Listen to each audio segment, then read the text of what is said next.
rregullore. Ajo që ka qenë, do të thotë që është e rëndësishme për rujtjen e realit kushtetues është që kuvendi nuk mund të quhet i konstituuar se do të ishte, do të thotë, e pa precedent, pa shembull, pa zgjedhjen e kryetë-kryesisë kuvendit. Pra, ishte e qartë, pra, nga ky vendim del qartë që kuvendi nuk është i konstituuar, ashtu është. Prandaj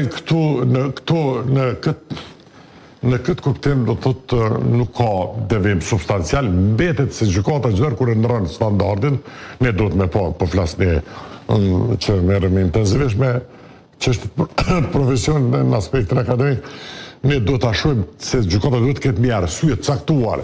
Nuk mund të edhe pse ka pas të kaluar në raste kur arsyet nuk kanë qenë bindse, për shembull, kur është ndodhur precedenti për mos me leju shefin e shtetit dhe organet qendrore me çu raste pyetje kushtetuese, është thonë përbëmja e parë e gjykatës do të thotë ka pas nevojë me qenë aktiviste këtu diçka. Ato janë argumente sociologjike, nuk ka, i kam thonë edhe me shkrim në votimet që kam bën jashtë edhe vend.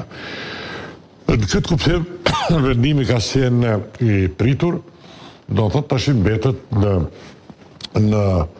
në përgjithësi, që është përgjithësi, se ka thonë gjykata është përgjithësi e deputetëve, me sense se komunitetet jo shumicë, për që ta quhen jo shumicë, nuk i kanë gjashtë një. Prandaj do të thotë është pjesë e procesit politik dhe deputetët duhet të ushtrojnë, do të thotë, detyrat e tyre kushtetuese, me sense unë kam thonë dhe me herë duhet ta kenë një çështje parasysh që nën kryetarët përfaqësojnë komunitetet, ato që të komunitetet ato përfaqësojnë vetëm komunitetet, nuk përfaqësojnë kuvendin, nuk kanë asnjë peshë, asnjë rol kushtetues sa i përket kuvendit funi mbrëmje, jo dini edhe kryesia kuvendit ato përveç çështjeve të administrimit të punës së kuvendit, kryetari përfaqëson kuvendin, që është do thotë e përfaqëson në atë kuptim atë çka është kuvendi, s'u thret diçka jashtë. Po e kuptoj se Jasoni, po vetëm se me këtë vendim apo i jepet një armë në dorë komunitetit serb dhe komuniteteve që nëse nesër ju vjen mundësia mos me e konstituu kuvendin pra me pas një të drejtë vetos? Jo, asnjëherë, shikoni, kjo e drejta vetos, kjo ka qenë një marrëzi që është kriju këtu në retorikën politike të pushtetit të deri djeshëm.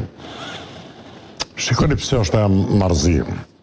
E drejta e vetos mund të thuhet që ekziston, Pra, sipas interpretimit vetëvendosjes ju po thoni që ka qenë marrëzi. Absolut marrëzi, ajo ka qenë dhe është marrëzi. Kushdo qoftë që thotë atë, sepse për me posti drejt veto duhet me çkru dikun, duhet më pa dikun që ka. E vetmi, do të thotë, ku mund të thuhet, është te amandamentet kushtetuese ku kërkohet. Po e domos do me shkruaj, atje mekanizëm bllokimi. Të përfundoj. Ajo është një, e dyta janë te ligjet e veçanta që janë për drejtat e komunitetit. Aty është ndër kushtetuta dhe shumica absolute 50.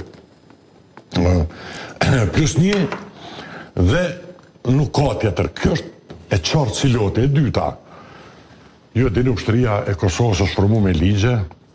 Ne mos ti me filozofuteshi se si e quajmë ne në doktrinë kushtetuese ato ligje që ndryshojnë kushtetutën efektivisht. Dhe sot ka rezistu edhe është formu pa amandament kushtetues, është një proces ju e dini që do të vazhdoj. Ngjajshëm me Japoninë që e ka bërë, do thotë po për arsye tjera mas luftës dytë botërore. Dhe ne jemi proces formimit të ushtrisë. Pse është kjo? Sepse është rregull juridik i themelor, civilizues. Nuk mund të përfitosh, dhe këtë do ta mbaj mend çdo kush, nga gjendja jo kushtetuese dhe jo ligjore që ti e krijon vet.